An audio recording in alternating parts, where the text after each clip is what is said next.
Hi there and welcome to another Ginger Prince production video. It's been a long time since the last one. This time I thought I'd talk a little bit about naturalism and supernaturalism and how it works, how naturalism works as an explanatory mechanism. I don't want to look at particularly the philosophical reasoning as to why you would or wouldn't believe in naturalism or supernaturalism. There's obviously some good arguments to have there. I just want to use one analogy that Richard Carrier often uses, and I think is really, really good. So I'm going to read that out and then have a little chat about it. So, the basic argument for naturalism from Richard Carrier. The cause of lightning was once thought to be God's wrath, but turned out to be the unintelligent outcome of mindless natural forces.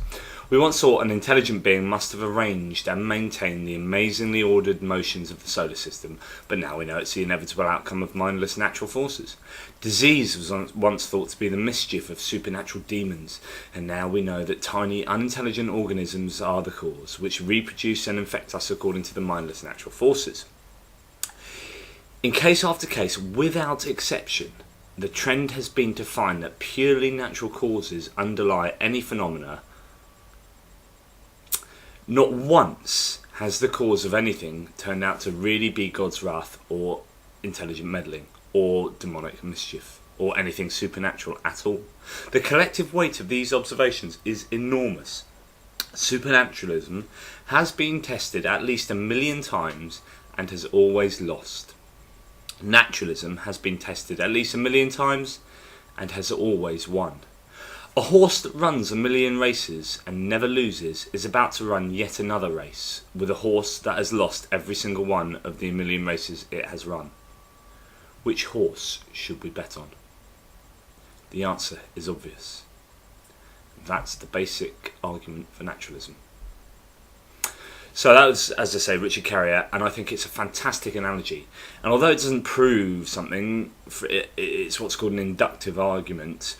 So you can't deduce that naturalism is true. For example, if I pick up this battery and drop it, I surmise it will fall down, but I can't prove that it will. So just using the past uniformities of this, just what I've observed every single time in the past, this has dropped down. So therefore, I can induce that it will fall down. It isn't logically necessary that it falls down, but the odds are really, really stacked in the favour of it falling down. And that's the same with naturalism. Every time we've had an explanation where supernaturalism has been the explanation, almost every time at the moment, there's still a few things, that explanation has been replaced by naturalism. And now there's just a few things left.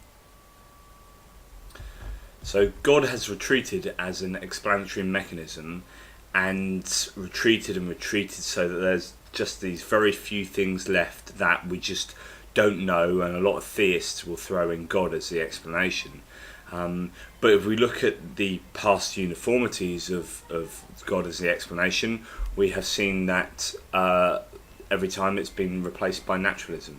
And in fact, that horse, naturalism, is the best bet when looking for whether, for example, God is the ultimate explanation for the universe, or any other thing where God still remains as an explanation. The best bet is to bet on naturalism, because supernaturalism has lost every time and naturalism has won every time. And so therefore you'd be a very poor gambler if you're going to back God as a hypothesis for explaining pretty much anything these days. So we used to have that lightning was explained by supernatural methods. It used to be Zeus in his anger or whatever it was. Used to have psychological dispositions being expressed as demonic possession.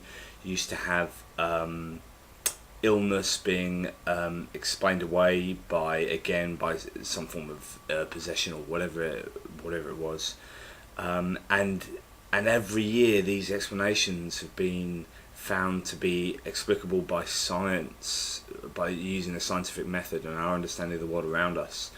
And little by little, those supernatural explanations have been eroded away until really there's only one explanation left for most people, and that is, why is there something rather than nothing?